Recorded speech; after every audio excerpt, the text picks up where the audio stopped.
everyone. Thank you so much for hopping on live for another Soul Care Live class.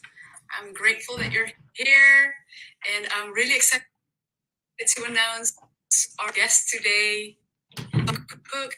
And yes, I see you there. I will invite you. 1 second. I'm going to send you an invitation.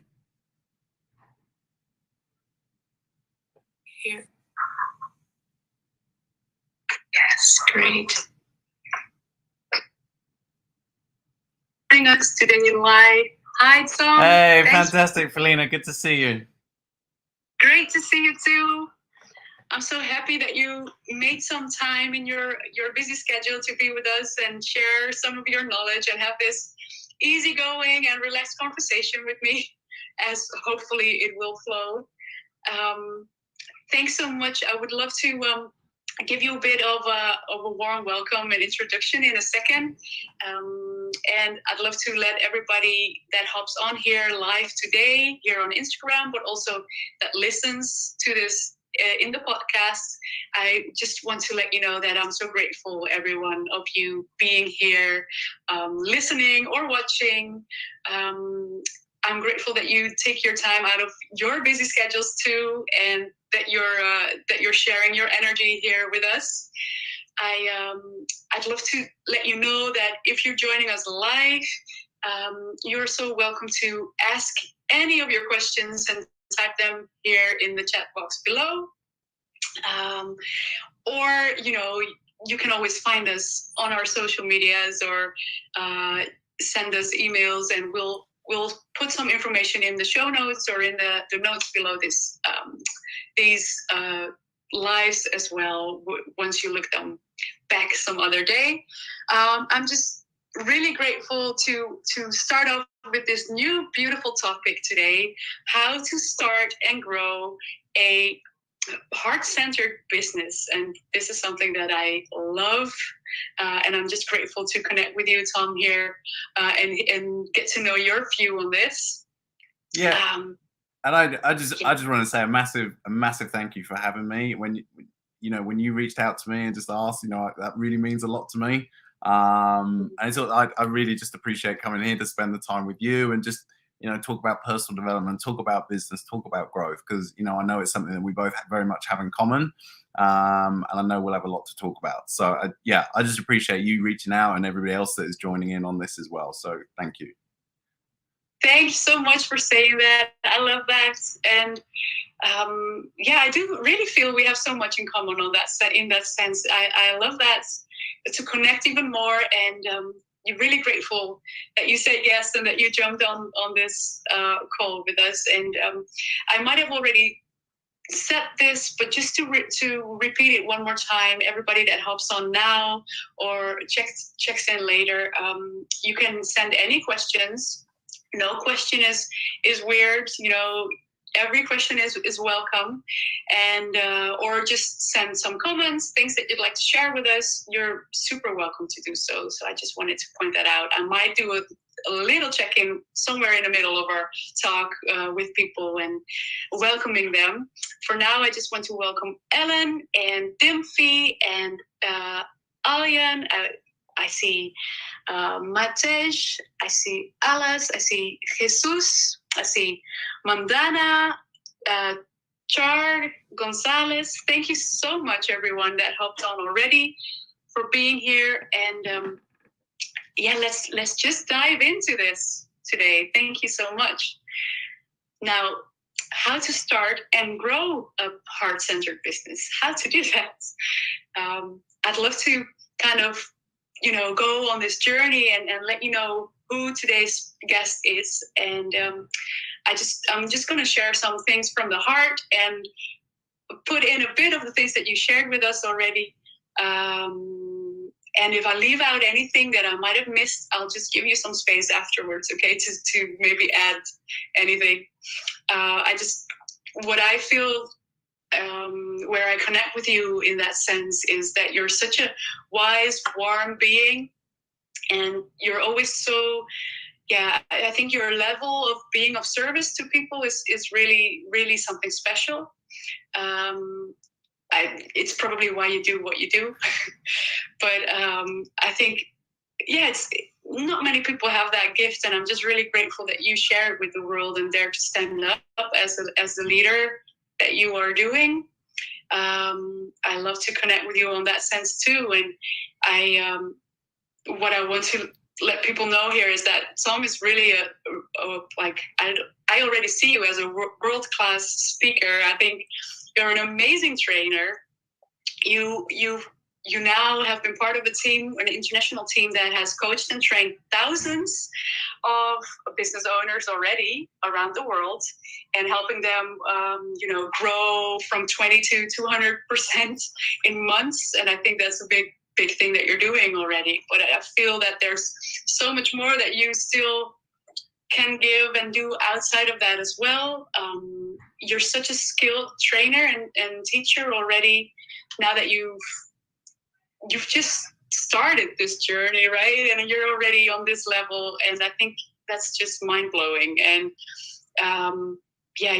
you've been working with this largest seminar organization in the world, sharing the stage with many well-known speakers. And it's just really an honor to have you here. Yeah, thank you. And Feline, that really does mean a lot. When I hear those things, it's humbling. It's a blessing that you'd say that as well. And I love what I do. I really do. And I think that that we're talking about this topic today and building a heart-centered business, because I feel like I'm on mission. I feel like I'm on purpose.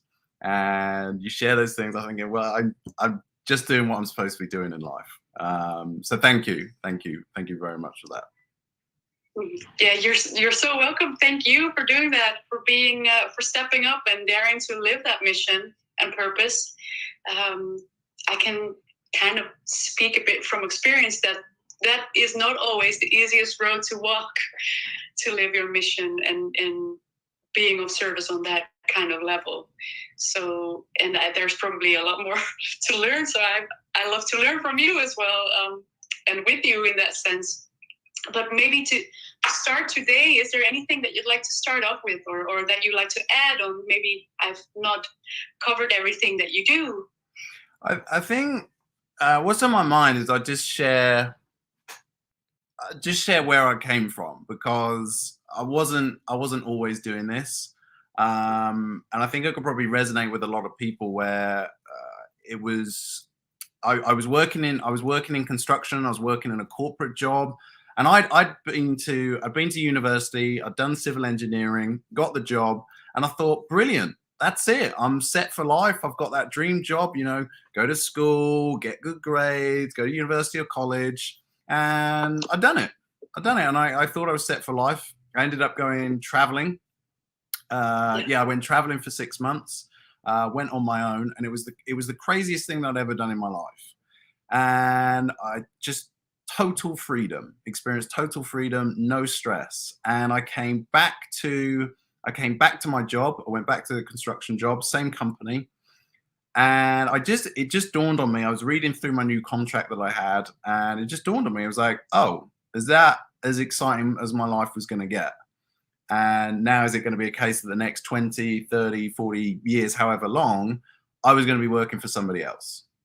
I was going to be contributing to somebody else's dream, helping them reach their goals, helping them make a lot of money. And that didn't sit right with me. And I felt trapped. I felt massively restricted. I felt massively stuck. And I was looking for answers. And I know there are probably a lot of people watching this who have felt trapped in their life. They've felt restricted. And they know that they've got something else in them. There's something more that they can do in life. And I really hope that I can just be, I hope that I can inspire people and say, do you know what? If there's something that you want to do, you can do it. You can do it. I'm no entrepreneurial background. Nobody in my family is an entrepreneur or anything like that. But in the space of 12 months, I found out that, coaching and training was for me, is the road I wanted to go down. It was fulfilling. It had flexibility. It was going to allow me to be independent. And 12 months later, I quit my job. And, you know, that's what I'm doing today. I'm inspiring people to go on that same journey, because life outside of the 9 to 5 is so much better. Yes, it's more challenging. Yes, there's less security, but it is so much better. And it's so much more rewarding as well, especially when you're doing something that you care about, something you're passionate about, something that you have heart about as well. So that's why I'm here. And I hope people can resonate and connect with that, because I know so many people feel trapped. So many people feel stuck right now. Yeah. Yes. Thank you for starting off with that. Like you really started off on the right spot when it comes to daring to leave our 9 to 5s. And that is kind of the process, right? It is really a big step to make that choice, and daring to do that. And now for you now, after these years doing that, even not having the example in your family of being an entrepreneur, maybe even, it can be such a, well, almost scary journey to do that, to really figure out your own ways in that. And it takes such courage to dare to live that. And, you know, what comes up into mind now is like the French word courage. Coeur is like the heart, right? Yeah. And so it is literally a heart-centered business, and living a heart-centered life, and living your purpose from your heart or your soul in that sense. Yeah, it takes a lot of courage. And that's why when I hear somebody, they've just started a business, they're thinking about quitting their job, you know, I'm so happy for them, because it does take that courage. You know, you think if you're in a job, if you're working a 9 to 5, or, you know, any job, you're at the end of the week or at the end of the month, you're expecting a payment, and you expect that payment to be in your bank account, no matter what. And you obviously get into that mindset that there's always going to be a secure payment ready for you. And the thing with just going in on your own and with your own business, you're almost cutting away that security. And that's why it's so scary. You know, I was very blessed. I was in a position where I didn't have kids, I didn't have a wife, I didn't have a mortgage or anything like that.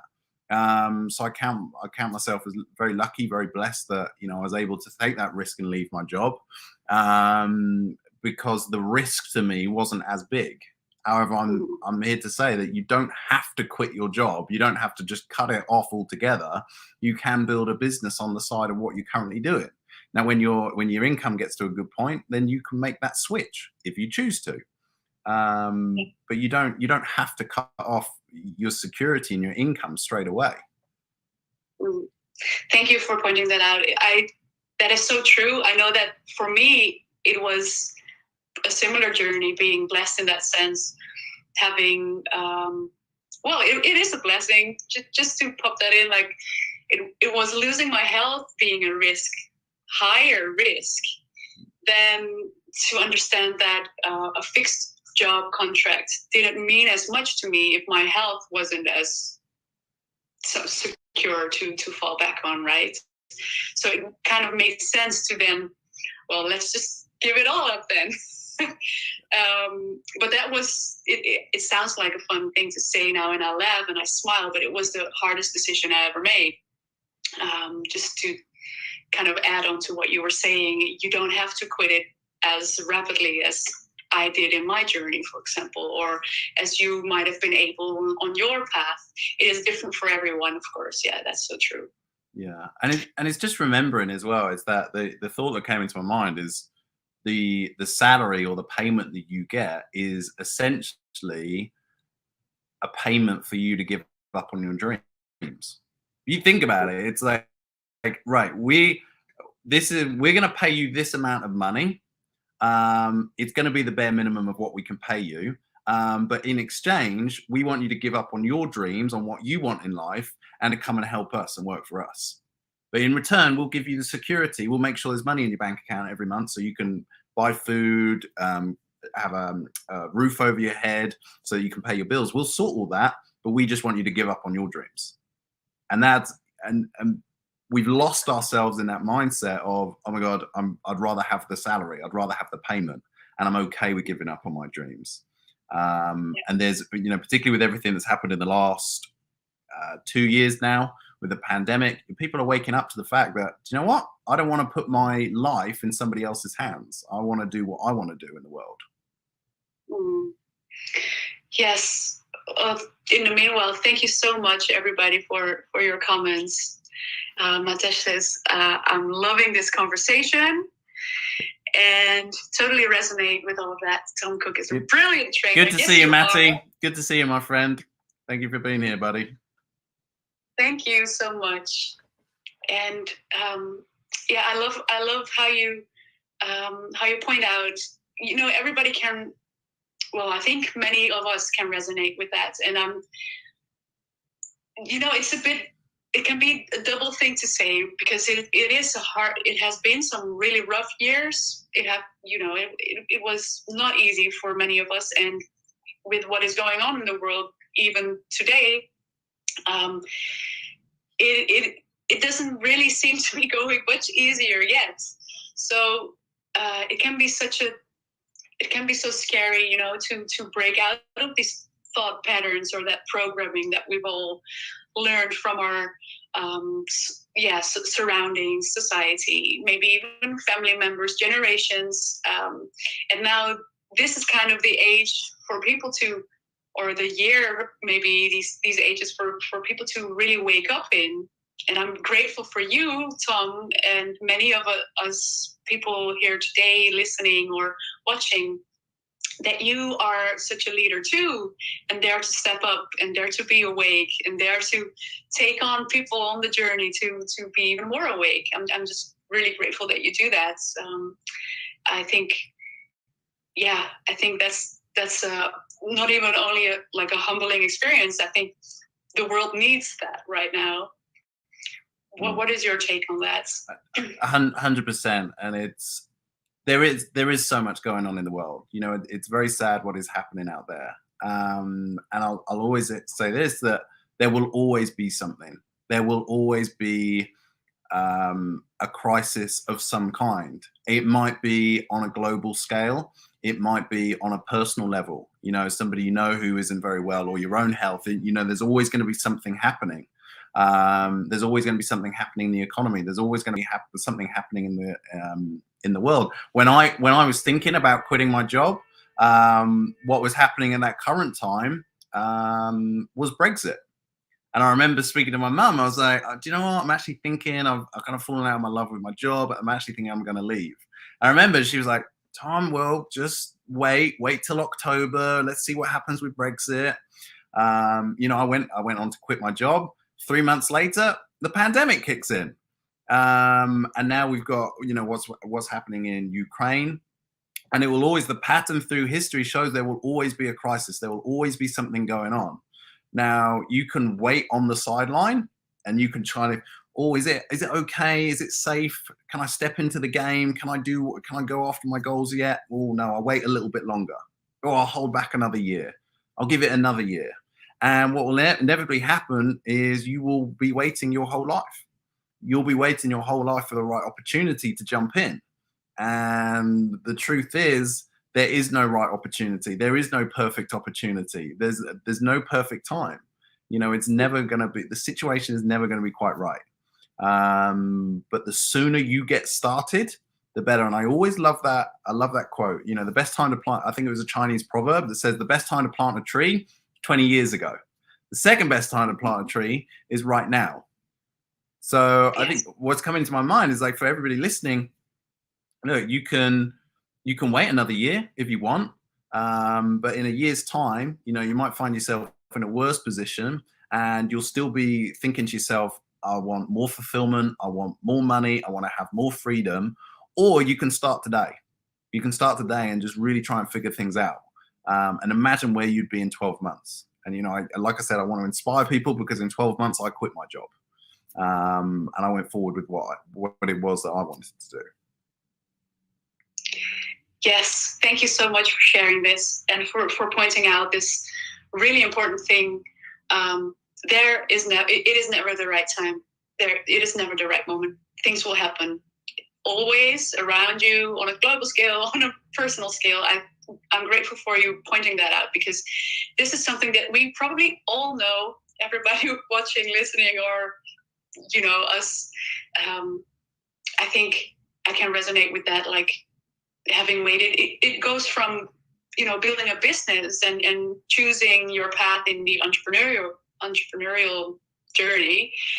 But for me, for example, it was also on really on a personal scale when it came to maybe friendships that weren't working at a certain time in life, or maybe really difficult situations that you kind of grew out of, or maybe have to move on from in order to save yourself, to save myself in my case, or to make sure that you create a healthier surrounding for yourself. And this goes for business, this goes for personal things, this goes for relationships on a romantic scale. Like it goes on all those areas that you sometimes just really have to make a choice, even though people around you will not agree with you or have different visions for you.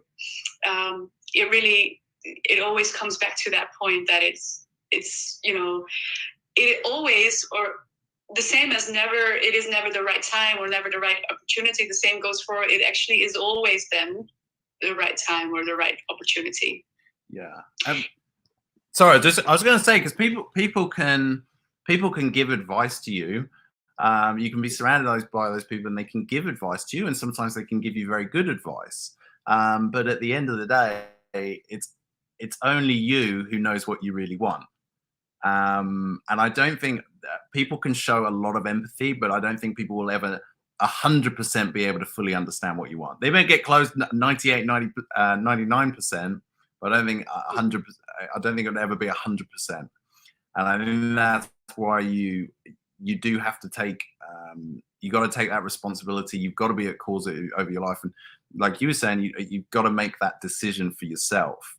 And you got to think, you got to actually just sit there and go, what do I really want? Not what everyone else wants for me. Everyone does want the best for you, but sometimes they project their own things onto you. You got to sit there and think, what do I want for myself, without the influence of other people? And it's when you can decide and you can follow through on that, that's when you're going to feel happiest. That's when you're going to feel most fulfilled, because you're doing something that you want to do. Yes, I love that. Thank you for making the circle around on that one. It's beautiful. Would it be okay if I just ask you a bit on your, I'll just repeat today's topic just for everybody that hopped on later maybe. Today's topic is how to start and grow a heart-centered business. And I just love to ask you, Tom, you've shared already like your journey a bit and what it means to you. But, where did your drive or that fire inside, where did that start in your own journey to now, being a speaker on so many topics, but also on this one? It's actually quite funny because for one reason, I should really hate personal development. My first introduction to personal development, I did not enjoy, and this was many years ago when I was a lot younger, and somebody who I really cared about wanted me to start doing goal setting, and I wasn't interested. It didn't mean anything to me, and I was so turned off by it. It was then when I actually started working in construction. They put us through like a graduate program, and they taught us about communication, and it was about communication, how to build that trust with people with rapport. And going through those courses, going through those programs, it's like, I don't know, I felt a real connection to this whole thing around mindset and communication. And I started reading books. In fact, one of the first books I read was How to Win Friends and Influence People. And I started listening to interviews with successful people, podcasts. Even whilst I was traveling, I was reading a Tony Robbins book whilst I was traveling. And it was interesting because I was listening to all these interviews, reading these books, and they're saying, if you want to create value for yourself, if you want to create a life of freedom and success, you need to be able to add value to other people. Now, at the time, I think I was maybe when I started reading those books and listening to those interviews, I was maybe 23, 24, something like that. And I'm going, well, how can I help anyone? I'm a quantity surveyor working in construction and I'm 23, 24. How the hell do I help anyone? And it wasn't until after I came back from traveling, I started going deeper into it. I started going to courses and seminars. I went to one course, which was about, it was about speaking. It was about training. And I remember we did our final presentations at the end of like the 4th or 5th day. It's really hard to describe to people, but it was, I know it sounds cliche, but it was like a lightning bolt moment of clarity. I remember being in that audience going, oh my God, this is it. This is actually what I'm supposed to be doing in my life. And I connected the dots because it was suddenly I could create something that was going to enable me to create success, money, fulfillment. But it was something that I was going to be able to help a lot of people with a topic in an area that I was hugely passionate about, which was personal development. And it was that lightning bolt moment of clarity. That was the turning point for me, because up until that point, I couldn't see what it was going to look like. So that was the turning point for me. Thank you for sharing that one. And I love how you, could you maybe elaborate a little bit on up until that turning point when you were not clear yet? I feel that people here might resonate with that. I know I do. That the moments that it's so difficult to really know what the turning point then could be, because you just can't see it yet, or to really feel aligned with what you're supposed to be doing, it can be sometimes a bit of a, how do you say that? Like you can sometimes drown in that, or, you feel that you have a gift, but it can be such a difficult road up until that point that you figure it out finally. So could you maybe share how that went for you? There's a few things on my mind, which, I've learned, particularly over the last 3 years having my own business. A few things that I've learned is, if you want to get the answers, then you need to be present. And what I mean by that, there's so much noise going on. We've got social media, we've got all these different things happening. And every day our mind is just bombarded with adverts and content and information, and it can be overwhelming. It can be so overwhelming. And if you want to find answers, if you want to answer the internal questions that you're having, you need to step away from that noise. Now, that might be, going away for the weekend, going out walking, or doing some exercise, getting out in the fresh air, just having some time on your own in the peace and quiet, and asking yourself, if you could have your dream life, what would that look like? And actually sitting down and going through what it is that you want to have. Another thing that I wanted to mention, something that served me very well, is to head towards what I fear most. Now, what are most people doing? When you feel fear, what are most people doing? They're running in the opposite direction. But what I've learned is actually, whatever you fear the most, head towards that direction, head that way, because it's likely what you're looking for is on the other side of that fear. I see fear as like a magnet, pulling you towards something. And most people are running the opposite direction. I actually think you should run towards it. And the answers that you're looking for are often on the other side of that fear. It's funny. One of my biggest fears was speaking to a group of people. Speaking in front of a group of people, like that is for many people. That's a huge struggle. But from what I'm doing now, it just, I would never have thought that years ago. Would never have thought that. I love that. No, I can so relate to that. I would have never thought standing in front of groups of people, and I can see this probably is why you are doing it, right? You are so you're sensitive enough to be kind of humbled by the fact that you have like a big responsibility when you're standing in front of people. And I think that that asks for some great skills in that sense. And yeah, I resonate with you on the part of, I used to be such a shy girl. I would not, speaking would be like not even speaking in front of people. I mean, speaking towards one person would sometimes be a difficult thing, right? So, looking at what you're just saying from that perspective shows to me that you've been through so many transformations then in order to do that. And when it comes to fears, I love how you share that, because you call it like a magnet. And what I feel when it comes to fears,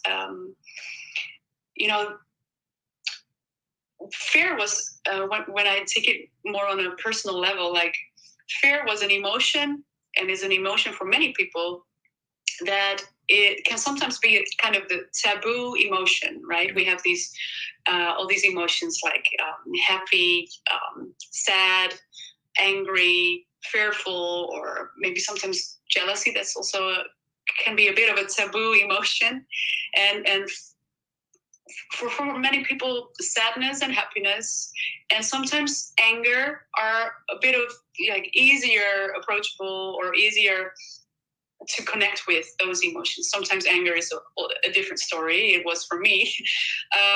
But fear is one of those emotions that it is sometimes difficult to talk about it or to really allow yourself to feel into it. But once you do, like you call it a magnet, for me, it's like almost the fear is kind of the compass. Fear is really close to our intuition. And sometimes when you feel fear, it's probably because something is trying to warn you there, right? Sometimes your fears are good to be experienced. They have a purpose, as long as you dare to move to it and through it.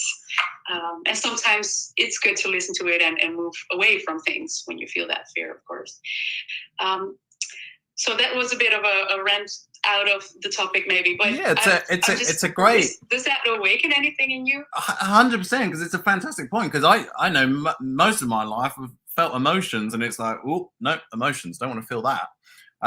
It's only through all the work that I've been doing over the last few years have I really started to get much better at being in touch with my emotions. Before that, it was like no go. Any kind of emotion or fear or sadness came up, no, weren't interested. It's only through the work over the last 3 years that I've actually really started to get. Now, I'm a work in progress. Absolutely, I've got a distance to go on that.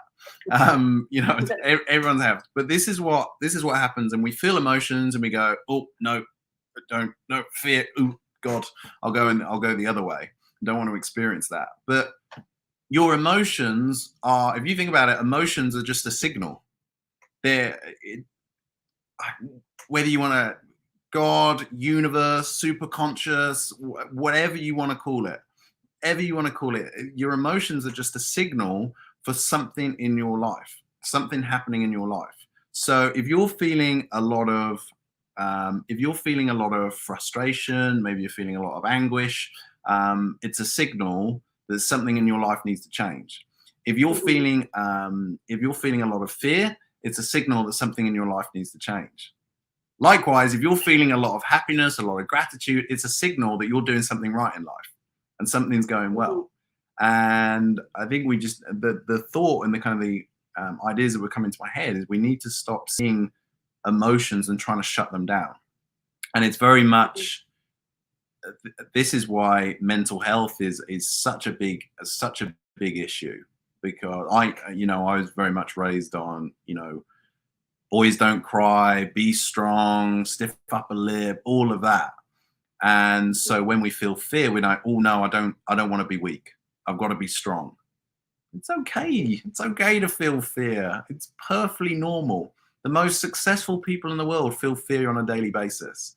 I feel fear. I feel self-doubt. I feel uncertainty. I get it all. But what I hope that I'm doing is that feeling those things, people can look at me and go, well, hang on, if Tom's uncertain, if Tom gets self-doubt, if he's not sure about things, if he still feels fear, but look, he's still making progress, that means I can still make progress. And I think everyone's trying to get rid of all the fear, all the uncertainty, all the self-doubt before they take action. But you can take action whilst feeling those things. It's okay. So I just wanted to share that as well. Yes, I love that. Thank you so much for sharing that. And you know, what I also see in that, what you pointed out, the biggest, you know, it's kind of a misconception thinking that you're not strong when you show emotions. But as far as I have experienced now in my short amount of time on this earth, what I feel after having served many of people and, you know, taking myself as the instrument, what I feel is that I feel strongest when I'm sharing my emotions in the end, when I dare to show them, when I dare to be vulnerable. That's when I actually feel most empowered.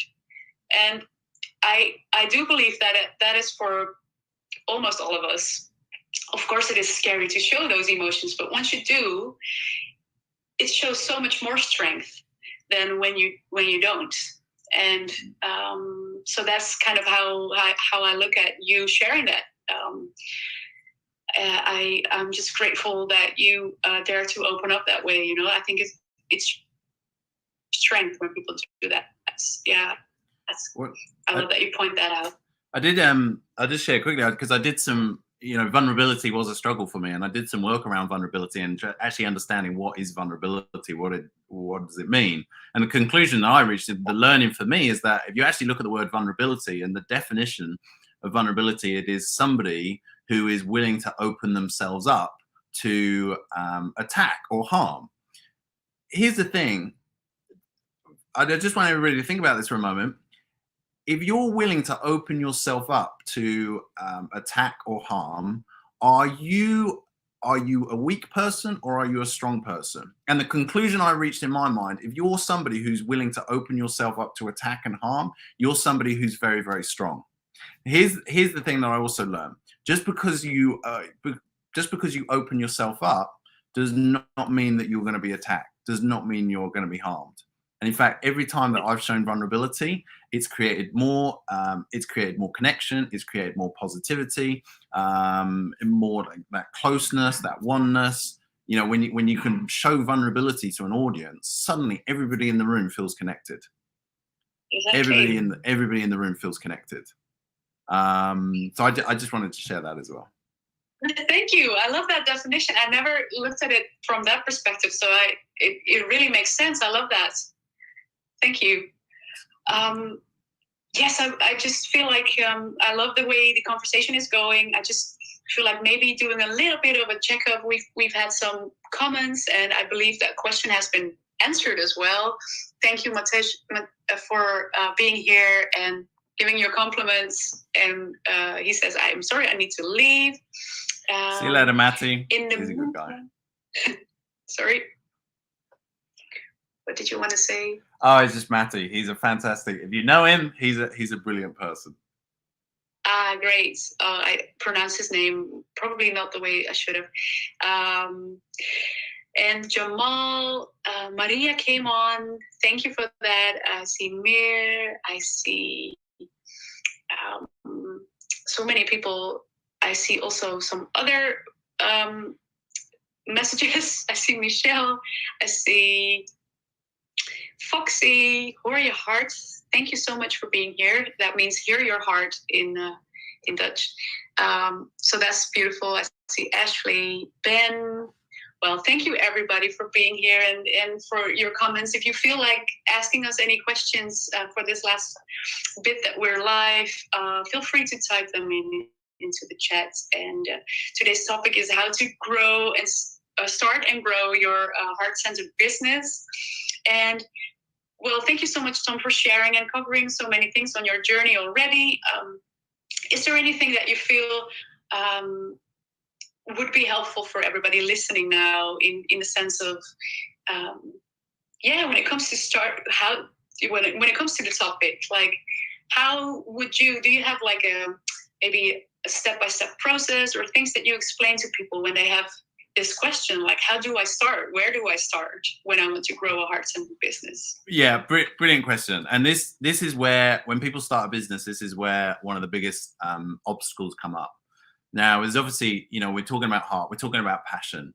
You've got to have the right mindset, but you have got to be able to market. You have got to be able to sell. Now, one of the biggest challenges that I see new business owners having is not understanding the pain and the problem that they're solving. So if we just get technical for a moment, in business, the only reason anybody is going to give you their hard-earned money that they've been in their own job, they've been working away for, the only reason they're ever going to give you their money, if you solve a pain or a problem for them that they value solving. If you think about anything that you've handed money over for, any product or service you bought it because it solved a pain, it solved a problem. And new business owners go into the business and they don't understand what that pain or problem is. And you got to think, what is it that's keeping people up at night? What is it that's keeping people awake? Now, if you can find something that you're passionate about, something that you love and you know you can help people with, but it's also keeping other people awake at night, then that is a fantastic start. That's a fantastic start. Now, I just, from my own experience, the best way to start. So for me, I had my own coaching business. You could do this with any product or service you have. Go and find a friend, go and find a customer, work with them, do it for free. Do it for free. If you've never done anything like that before, do it for free. Get a testimonial from them at the end, and then you can go back out to the marketplace with a testimonial showing that you can actually help people, and then what you do actually works. And this is such a fantastic place to start. And there's a lot to business. You've got the marketing, the sales, finance, admin, taxes. Don't worry about that. That will come as you go through your steps, as you go through your years. You'll get to grips with that. You'll understand it. But at the very beginning, just focus on finding somebody that you can help, somebody that you can serve. It's going to help them. They're going to talk about you. They're going to write a testimonial about you, but it's also going to give you experience. You're going to feel more credible. You're going to feel more confidence in what it is that you can deliver. But it always comes back down to, what is the pain? What is the problem that you're solving? And you need to go deep on that. A lot of people stay very surface level.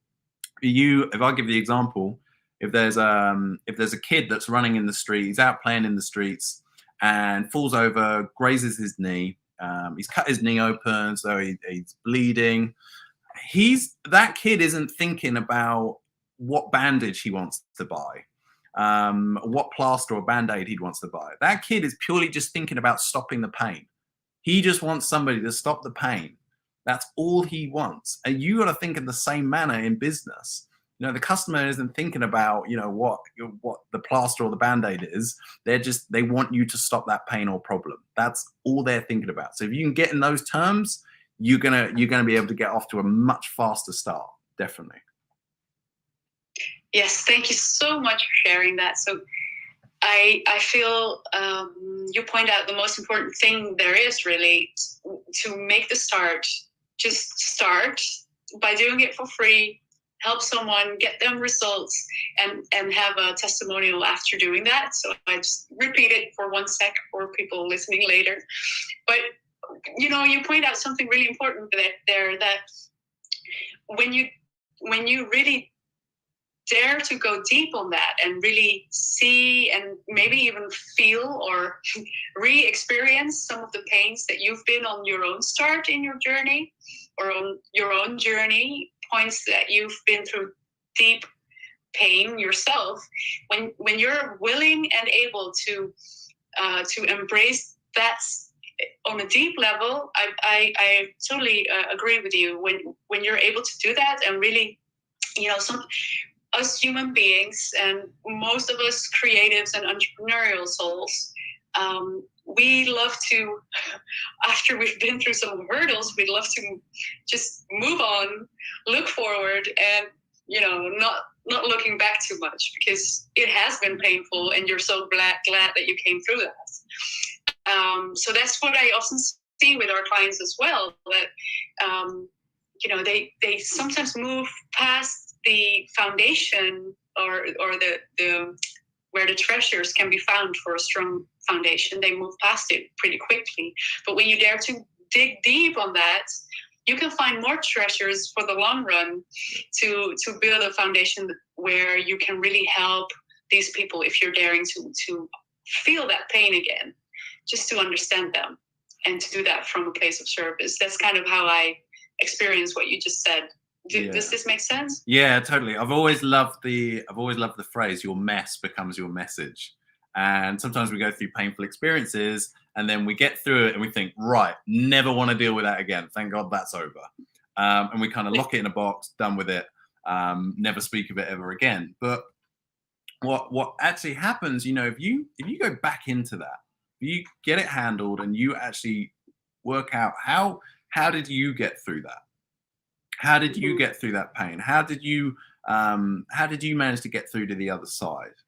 Because there are people who are going through that experience right now who need your inspiration, your guidance to help them navigate through those challenging times. And they're going to connect with you so much more because you've been through it yourself. And so they feel that empathy from you, they feel that connection from you because they know you've been through the very same thing and they feel understood. Yes, I love that. And that's where you now maybe hopping on to another question when it comes to what to do, how to start, and where to start when you want to grow your heart-centered business. Like you just shared, sales and all these extra things make so much sense, but you'll learn them along the way, right? It's important that you start here on the very beginning when or with really getting clear on what the pain is that people go through and how you can help them and what problem you can solve for them. So when it comes to that, when it comes to the next step and becoming good in sales and understanding them, I see that as being something, what I teach is, I call it soulful sales, do that from the heart and really connect. And, when it comes to a heart-centered business, this is kind of what I feel there as well.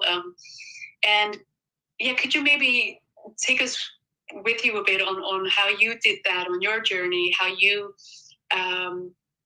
connect with your clients and help them feel seen, safe, and secure to buy your courses or your programs or anything that you offer? Yeah, fantastic question. And I'll just say in the beginning, I was terrible at sales. There was nothing more. I was scared of it. I felt uncomfortable around it. I'd never learned anything about it. I'd never had to do any of that before in my life. And it was horrible for me. It was horrible. Like I was really scared about it, but it was really understanding. Again, I did some work on it. What does sales actually mean? What is selling? And a salesperson, somebody who's selling products and services is somebody who has high integrity. They're trustworthy, they're honest, they're open, and they want to do the greatest good for the greatest number of people. And many people shy away from selling, and you've actually got to think you are doing the greatest good for the greatest number of people when you are selling. You are helping to change somebody's life. Now, for me, people have different styles in selling. There are some, I know, Blair Singer, he wrote a whole book about it and these different sales personalities. Some people are that very kind of pit bull approach. They're very just direct to the point. Let's get to it. That's okay. That's awesome. That's a style that works. You've also got, like your poodle, somebody who likes to network a lot. For me, I was very much that kind of person that wants to build a really long-term relationship, wants to just over-deliver, wants to build that friendship, wants to make sure they're always taken care of. And I think for me, that's something that's massively helped me. I want to feel like my clients have a friend and they've got somebody who they can turn to if they're stuck. I'm helping my clients with business, but there's so much outside of their business that goes on. And I'm helping them with that as well. It's because we have all these personal challenges that come into our life and they inevitably affect business. And I do want my clients to feel like they've got a friend. They've got somebody that cares about them. But as a coach, somebody who's going to push them, somebody who's going to pull them, and at times somebody who's just going to put their arm around them and tell them it's okay, we've got this, let's do this together. You know, I do give my clients tough love, but you know, tough love is still love. I love my clients, and I want to see them get the very best results. I love that. Yes. And I think I connect with you on the types of sales that just come naturally. It's really so helpful to figure that out for yourself. You know, what is your natural style? How do you like to connect, and how do you build trust with people? And how do you build these relationships? Because I think this is what will help you when you start your own heart-centered business. It really can help you connect with your clients, and like you just said, like you do, Tom, go through all these things with them together, have them feel that they're not alone on this.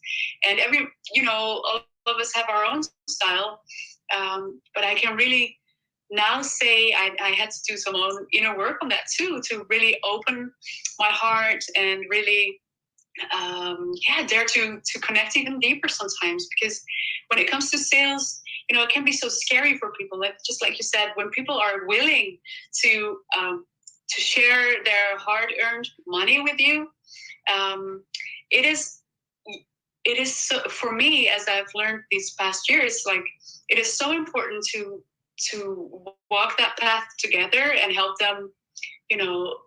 them feel safe and seen and understood in that, and understand maybe their ways of how to deal with money as well, because it can be such a scary jump to jump in and buy something with you or from you, right? So it can be so helpful to take them by the hand and just do that together. That's why it comes back down to the pain and problem. Because if you're trying to solve a pain and problem which isn't really that painful, and people don't, it's not actually that big of a problem, people aren't going to want to hand over their money. I'll give you a prime example. So when I had my car, I drove into my neighbor's wall, and I was reversing out the driveway. I drove into the wall and scraped the back of the car, and it created this big scratch down the backside by the wheel. Now, did I go and get it repaired? Every time I looked at it, it was a problem. Like, it's like, oh man, I can't believe I've done that. And it's like that. Oh, the car doesn't look so nice now. Was it painful enough for me to then go and spend however much money to get it repaired? No, it was just a scratch down the back. It was a scrape down the back. And many people are trying to solve the scrape down the back of the car rather than the real problem, rather than the real issue. And so if the problem and the pain and problem you're solving isn't painful enough, you're gonna meet a lot of resistance. You think about somebody who's in excruciating back pain, like they can't move, they're stuck in bed, stuck on the sofa. They don't care how much the solution costs. They just, whatever, how much is it? Okay, give it to me, I need it. Because they want to be out of that pain. As a new business owner, any business owner, you've got to think in those terms. Yes, I love that. I love your private example. I can imagine that was a bit of a painful situation, but not too painful to make a change. It just brings up some memories where I see a family member also scratching a car, or me hitting a car one day. So thank you for sharing that. It opens up all new conversations, probably for some other time. But I'm just checking in, because we're almost 1 hour gone. It just went like that. So I'm just grateful for sharing all your wisdom and some of your personal experiences. I'm really grateful for you doing that. And I feel like asking you or giving you some space, to round today's session off. Is there anything, before we dive into where people can find you, is there anything that you feel we might not have covered yet, or some, slogan or say or tips, tools, tricks that you feel would be helpful for people listening or watching? Yeah, I think it comes back. The thought that came into my head there was, we were talking about the word courage earlier, and just have courage. And courage doesn't mean you're eliminating the fear. It just means you're going, do you know what? I'm scared, but I'm going to do it anyway. So that I'd absolutely share that as kind of final thought with people. If anybody wanted to connect with anyone's thinking about starting a business or just started a business and they're struggling to get it going, I'll happily have a conversation. And if you feel like I'm the person that can help you with that, amazing. If I'm not, then I'll just do whatever it takes to point you in the right direction. But absolutely, I just invite people, if they need help with growing their business, growing their new business and getting started, absolutely just send me a message on Instagram or Facebook, and they're the main places that you're going to find me. So yeah, excellent. And just thank you so much for having me here today. And like you say, it goes very, very quickly. It goes very, very quickly. And that's why I love these kind of conversations. Thank you so much, Tom. And just to help people, of course, we'll share where people can find you in the show notes and anything that we share online. But could you maybe tell us, really spell the Instagram account or Facebook account or maybe email where people can find you? Yeah, so my Instagram handle is Tom WJ Cooke. It's Cooke with an E on the end. You can also email my office, so it's tom@TomWJCooke, again with an E on the end, .com. So they're best places to reach me. Great. Thank you so much for sharing that. And I know that your website is being built, so that will be put into this world soon. Maybe we can add that to the show notes as well when it's ready. And I just want to say thank you, everybody, for listening in, for watching today or watching this back any other day. I'm grateful for all of you living your purpose or trying to figure out what yours is and, on the journey to gather all the information. I hope that this has been helpful for you, and I'm just grateful for sharing your time. And if you feel like asking us anything or sharing any of your stories, you know where to find us. You know where to find Tom now. And you can find us on our social media as well, or go to www.soulfulbusinesscreation.com, and you can join me there, or just join me on the podcasts and any other of the social media. So I'm just grateful for you being here and being here again. Thank you, Tom. It has been such a pleasure and amazing connection. I'm looking forward to meeting you soon again, and grateful for everybody listening. Feline, thank you so much. Thank you very much. Thank you. Bye. Bye-bye. Feline, so much. Thank you very much. Thank you. Bye.